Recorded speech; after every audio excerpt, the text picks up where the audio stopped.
Many people are focused on those $2,000 stimulus checks. Local governments are looking at what the stimulus bill is not providing.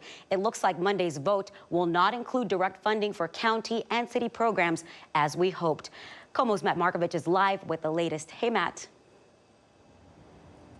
Hey, Tammy, it's a big deal for cities and counties that do need this stimulus money to continue some of the COVID relief programs, but not all of them right now. So Monday's big vote in Congress is much more than just about stimulus checks. Show me the money. That's what the president wants. Democrats want, but not Republicans. Republicans have blocked us from giving even $1,200 checks, much less $2,000 checks. Democratic Congresswoman Pramila Jayapal, representing portions of King County, says the $1,400 increase from $600 to $2,000 will be tied to the appropriations bill to keep the government from shutting down. So we are not going to be in a situation where Trump can say, well, I only want the $1,400, but I don't want the COVID relief package. That's not going to work. So they're all going to be tied together. If Congress fails, the government could shut down Monday night. This is Donald Trump doing what he always does, creating chaos and being narcissistic and self-centered instead of thinking about the American people. As it stands now, the state, counties, and city governments are not going to get money to support all ongoing COVID programs. And the new relief package does not provide, and we're very disappointed by this, relief for our states and local governments to help in their services. For example, the office of Seattle's mayor is expecting $25 million from the stimulus bill earmarked for rental relief efforts, but not for things like grocery vouchers and small business assistance. A spokesperson saying the lack of direct financial assistance to cities means we won't be able to expand any of our existing relief programs. Send me a suitable bill, or else the next administration will have to deliver a COVID relief package. And that's what local lawmakers are anticipating. Seattle's mayor saying in the initial days of the Biden-Harris administration, it will be critical to put forward a relief and recovery package. Jayapal says it could happen in February, and it's going to be big. We will pass a substantial actual stimulus package. And here I think it should be, listening to the economists, somewhere between $3.5 and $4.5 trillion to really stimulate the economy. Hey, Tammy, here in Washington, state health experts say we did exactly what we needed to do when it came to Thanksgiving, and that was stay at home. But with some of that shopping and the travel that we're expected to see around this Christmas holiday, we're told that could mean more COVID-19 related deaths down the road. On this night before Christmas, with drivers passing through Seattle, some of them are on their way to other parts of the state to be with friends and family. I still plan on kind of staying distant from my relatives. I just go.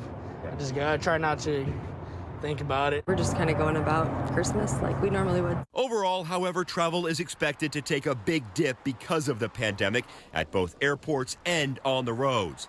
Kelly Just is with AAA Washington. Nationally, we're expecting up to 34 million fewer travelers. Here in our state, it's estimated we will see a 22% drop in how many people venture out when compared to 2019. That still means roughly 2.8 million Washingtonians will leave home. And newly released numbers from the Institute for Health Metrics and Evaluation paint a not-so-bright picture, with a projected 8,048 deaths in Washington state between now and April 1st due to COVID-19. That is up more than 1,000 from the last forecast. And it's not just the travel, but crowded shops and malls playing in to those latest figures. So we're expecting cases to increase in the coming 2-3 weeks, and unfortunately, deaths will follow.